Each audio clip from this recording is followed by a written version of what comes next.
APDSC 2026-27 subject social studies new syllabus. Subject drainage system in India.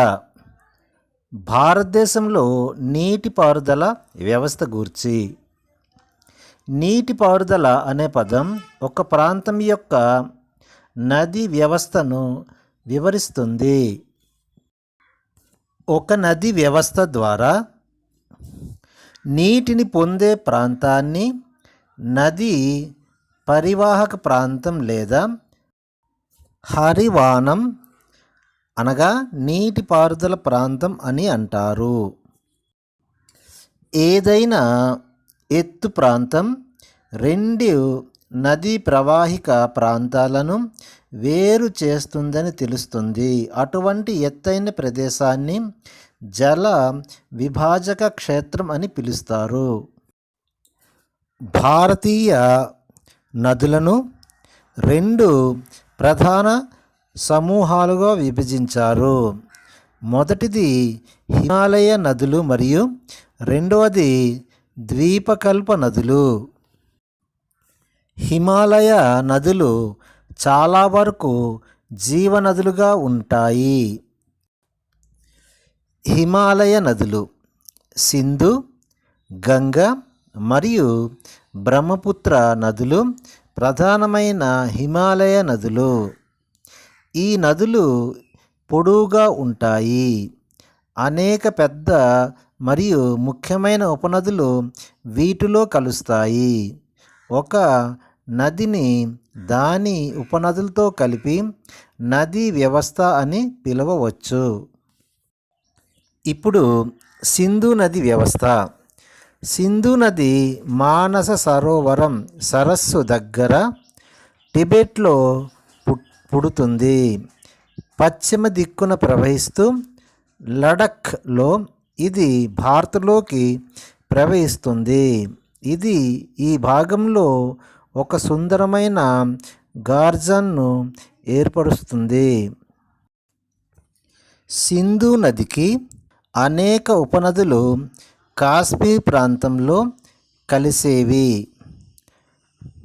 Zanskar, Nubra, ఫ్యోక్ మరియు పంజాబ్ వంటి అనేక ఉపనదులు కాశ్మీర్ ప్రాంతంలో సింధు నదిలో కలుస్తాయి.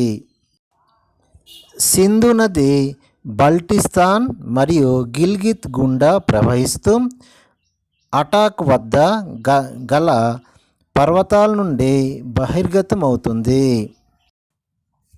సట్లెజ్, బియాన్, రావి, చీనాబ్ మరియు జీలం నదులన్నీ కలిసి పాకిస్తాన్లోని మిథాన్కోట్ సమీపంలో సింధు నదిలోనికి ప్రవహిస్తాయి. దీనిని దాటిన తర్వాత సింధు నది దక్షిణ దిశగా ప్రవహిస్తూ చివరకు కరాచీకి తూర్పున అరేబియా సముద్రంలో చేరుకుంటుంది. సింధు మైదానంలో చాలా తక్కువ వాసులు కలిగి ఉంటారు. మొత్తం 2900 కిలోమీటర్ల పొడవులో సింధు నది ప్రపంచంలో అతి పొడవైన నదుల్లో ఒకటిగా ఉంది. సింధు నది ప్రవాహక ప్రాంతంలో 1/3 మాత్రమే భారతదేశంలో లడఖ్, జమ్మూ కాశ్మీర్, హిమాచల్ ప్రదేశ్ మరియు పంజాబ్లో ఉంది. మిగిలిన భాగం పాకిస్తాన్లో ఉంది. తర్వాత గంగా నది. గంగా నదిలో హిమాలయాల నుండి ప్రవహించే అనేక ఉపనదులు కలుస్తాయి. యమున, ఘాంగ్రా, గండక్ మరియు కోసి వాటిలో కొన్ని ప్రధానమైనవి. యమునా నది హిమాలయాల్లోని యమునోత్రి హిమనినాదం నుండి పుడుతుంది. ఇది గంగా నదికి సమాంతరంగా ప్రవహిస్తుంది. కుడి ఒడ్డున ఉప నదిగా అలహాబాద్ వద్ద గంగా నదిలో కలుస్తుంది. నేపాల్ హిమాలయాల్లో ఘంగ్రా, గండక్ మరియు కోసీ నదులు ఉద్భవిస్తాయి. ఈ నదులు ప్రతి సంవత్సరం ఉత్తర మైదాన ప్రాంతమును వరదలతో ముంచేస్తుంది. ఈ వరదలు తీవ్రమైన ఆస్తి నష్టాలు కారణమవుతాయి. అయితే ఇది వ్యవసాయం కోసం మట్టిని సంపన్నంగా చేస్తాయి. చంబల్, బెత్వా మరియు సోన్ నదులు ద్వీపకల్ప ఉన్నత భూముల నుండి వస్తున్న ప్రధాన ఉపనదులు. ఇవి అర్ధశుల్క ప్రాంతాల నుండి ఉద్భవిస్తాయి. తక్కువ ప్రవాహ మార్గాలు కలిగి ఉంటాయి. నదుల ద్వారా ఏర్పడే డెల్టాను సందర్బన్ డెల్టా అంటారు. గంగానది పొడవు సుమారు 2500 కిలోమీటర్లు. సింధు మరియు గంగానది వ్యవస్థ మధ్యలో జల విభజన కేంద్రంపై అంబాలా ఉంది. అంబాలా నుండి సుందర్బన్ వరకు ఈ మైదానాలు దాదాపు 1800 కిలోమీటర్ల మేరకు విస్తరించి ఉన్నాయి. అయితే దీని వాలుగా తగ్గుదల కనీసం 300 మీటర్లు కూడా లేదు. మరో మాటలో చెప్పాలంటే ప్రతి 6 కిలోమీటర్లకి కేవలం 1 మీటర్ పతనం ఉంది. అందువలన నది ప్రవాహ మార్గం పెద్ద నది వక్రతలు అభివృద్ధి చెందాయి. తదుపరి విషయం ద్వీపకల్ప నదులు.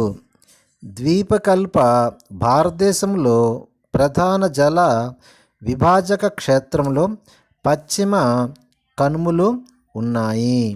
ఇవి పశ్చిమ తీరానికి దగ్గరలో ఉత్తరం నుండి దక్షిణ వరకు విస్తరించి ఉన్నాయి.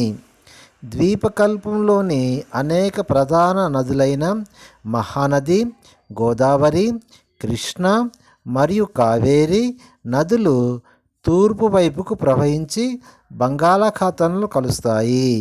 ఈ నదులు వాటి ముఖద్వారం వద్ద డెల్టాలను ఏర్పరుస్తాయి. పశ్చిమ కనుమలను పశ్చిమంగా అనేక చిన్న వాగులు ప్రవహిస్తూ ఉన్నాయి. నర్మదా, తపతి నదులు మాత్రమే పశ్చిమ వైపుకు ప్రవహిస్తూ పొడవైన నదులు. ఇవి ఉప్పు కయ్యను ఏర్పరుస్తాయి. ద్వీపకల్ప నదులు పరివాహక ప్రాంతాలు మిగతా వాటి కంటే చిన్నవిగా ఉంటాయి. నర్మదా నది పరివాహక ప్రాంతం. నర్మదా నది మధ్యప్రదేశ్లోని అమర్కంటక్ కొండల్లో పుడుతుంది. ఇది భ్రంశం కారణంగా ఏర్పడిన పగులు లోయల్లో పశ్చిమ వైపు ప్రవహిస్తుంది.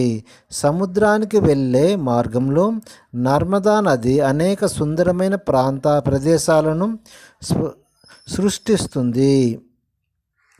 నర్మదా నది లోతైన గార్జా గుండా ప్రవహించి జబల్పూర్కు సమీపంలో ఉన్న మార్బల్ రాక్స్ మరియు ఏటవాలుగా ఉన్న రాళ్లపై నుండి దుమికి ప్రవహించే దూంధార్ జలపాతం మొదలైన వీటిలో కొన్ని ముఖ్యమైనవి. నర్మదా యొక్క అన్ని ఉపనదులు చాలా చిన్నవి. వీటిలో ఎక్కువ భాగం నిలువుగా ఉన్న ప్రధాన ప్రవాహంలో కలుస్తాయి. నర్మదా నది పరివాహక ప్రాంతం మధ్యప్రదేశ్, గుజరాత్ కొన్ని ప్రాంతాల్లో విస్తరించి ఉంది. తపతి నది గూర్చి. తపతి నది ప్రవాహక ప్రాంతం. తపతి మధ్యప్రదేశ్లో బేతుల్ జిల్లాలో సాత్పురా శ్రేణిలో ఉద్భవిస్తుంది. ఇది కూడా నర్మదా నదికి సమాంతరంగా పరుగులు లోయలో ప్రవహిస్తుంది. అయితే దీని పొడవు చాలా తక్కువగా ఉంటుంది. దీని నది ప్రవాహక ప్రాంతం మధ్యప్రదేశ్, గుజరాత్ మరియు ఉత్తరప్రదేశ్లోని కొన్ని ప్రాంతాల్లో విస్తరించి ఉంది. పశ్చిమ కనుమలు మరియు అరేబియా సముద్రం మధ్య తీర మైదానాలు చాలా ఇరుకైనవిగా ఉండడం వల్ల అందువల్ల తీర ప్రాంతం నదులు చిన్నవిగా ఉన్నాయి. సబర్మతి, మాహి, భరతపూజ మరియు పెరియాం వంటివి పశ్చిమ వైపు ప్రవహించే ప్రధాన నదులు. ఈ నదులు ప్రవహించే రాష్ట్రాలు తెలుసుకుందాం. గోదావరి నది అతి పెద్ద ద్వీపకల్ప నది. ఇది మహారాష్ట్రలోని నాసిక్ జిల్లాలో పశ్చిమ కనుమల సానుల నుండి ఉద్భవించింది. దీని పొడవు దాదాపు 1500 కిలోమీటర్లు. ఇది బంగాళాఖాతంలో కలుస్తుంది. దీని పరివాహక ప్రాంతం కూడా ద్వీపకల్ప నదులు అతి పెద్దది. ఈ నది పరివాహక ప్రాంతం మహారాష్ట్ర, సుమారు 50% పరివాహక ప్రాంతం మహారాష్ట్రలోనే ఉంది. మధ్యప్రదేశ్, ఒడిశా మరియు ఆంధ్రప్రదేశ్లో కొన్ని ప్రాంతాల్లో విస్తరించి ఉంది. గోదావరిలో పూర్ణ, వార్ధ, ప్రాణహిత, మంజీరా, వెన్గంగ మరియు పెన్గంగ వంటి అనేక ఉపనదులు కలుస్తాయి. ఇక్కడ పేర్కొన్న చివరి 3 ఉపనదులు చాలా పెద్దవి. దాని పొడవు మరియు అది అవతరించిన విశాల ప్రాంతం కారణంగా గోదావరికి దక్షిణ గంగ అని కూడా పిలుస్తారు. మహానది పరివాహక ప్రాంతం. ఛత్తీస్గఢ్లోని ఉన్నత భూముల్లో మహానది ఉద్భవిస్తుంది. ఇది ఒడిశా మీదుగా ప్రవహించి బంగాళాఖాతంలో కలుస్తుంది. ఈ నది పొడవు దాదాపు 860 కిలోమీటర్లు.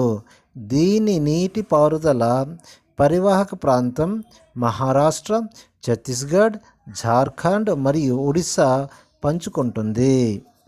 తదుపరి కృష్ణా నది ప్రవాహిక ప్రాంతం.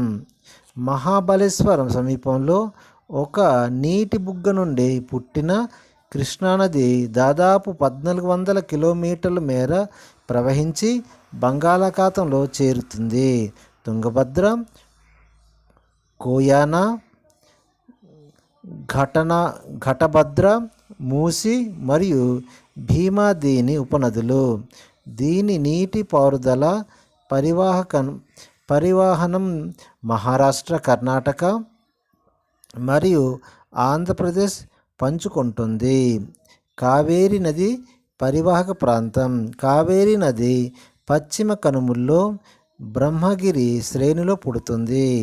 ఇది తమిళనాడులోని కడలూర్కుడు దక్షిణ బంగాళాఖాతాన్ని చేరుతుంది. ఈ నది మొత్తం పొడవు దాదాపు 760 కిలోమీటర్లు. దీని ప్రధాన ఉపనదులు అమరావతి, భవానీ, హేమావతి మరియు కబిని. దీని పరివాహక కర్ణాటక, కేరళ మరియు తమిళనాడులో కొన్ని ప్రాంతాల్లో విస్తరించి ఉంది.